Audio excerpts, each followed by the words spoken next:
So what were the two key findings of my original research? It goes back to my grad work, and I was looking at what is unique to the greatest leaders and organizations of all time, and it kept coming out: trust. Trust was the leading indicator. Trust expands leadership. Trust speeds up the sale. Trust leverages diversity. It amplifies marketing. Trust was the big why.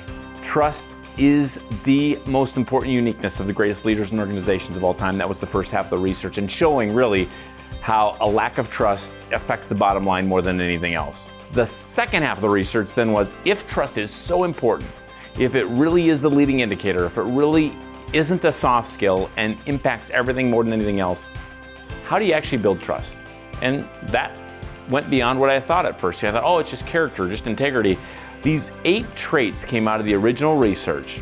Now they've been confirmed every year for the last decade and a half or so of how you gain this advantage we've come to call the trust edge. 8 traits today, I call them pillars because I think they hold up this great advantage we've come to call the trust edge.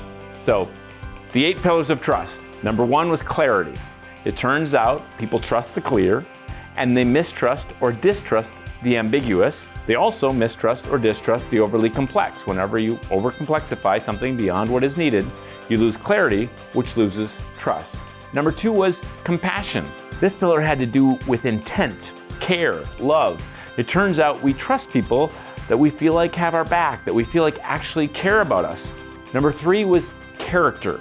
We trust those that do what's right over what's easy. And under each of these pillars, we have frameworks and processes for how you drive this individually and personally, but also throughout a whole organization. But this pillar is foundational. We trust those that do what's right over what's easy. Number 4, competency. So you could have compassion, you could have clarity, you could have character.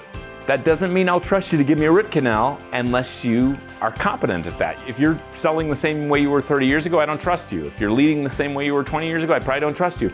You've got to stay fresh and relevant and capable in order to stay trusted in the way you want to be trusted. Number 5 is commitment. We trust those that stay committed in the face of adversity. Anybody that's left a legacy in your life or in history, your mom, your dad, a mentor, Mandela, Martin Luther King, Gandhi, Jesus, or Joan of Arc. And you can look to somebody who's been trusted because they've stayed committed to something beyond themselves, often to death.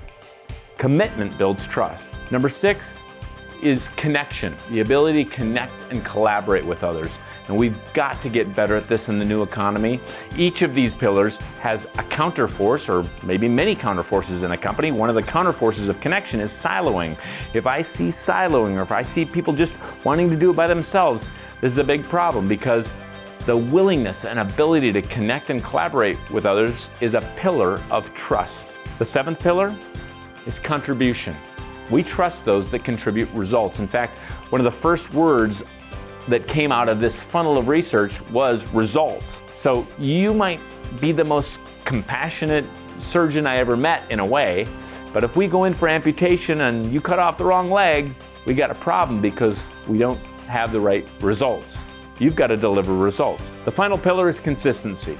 That speaks to sameness. The only way to build a reputation as an individual is consistency. The only way to build a brand as an organization is consistency. You're losing on consistency, you're losing in your brand, you're losing in your reputation. Consistency is trusted. We call it the king of the pillars because you're trusted for whatever you do consistently, good or bad. If you're late all the time, I will in fact trust you to be late. You're only compassionate when it's with people that look like you, that's not really compassion. If you only have high character when people are watching, that's not really character. Consistency wins. So these are the 8 pillars of trust. And the 2 key findings, number 1, a lack of trust is the biggest expense you have. Everything of value is built on trust. Number 2, there's a way to build it. And that is the 8-pillar framework, or the 8 pillars of trust. My hope for you, of course, is that you would build this great advantage that we call the Trust Edge.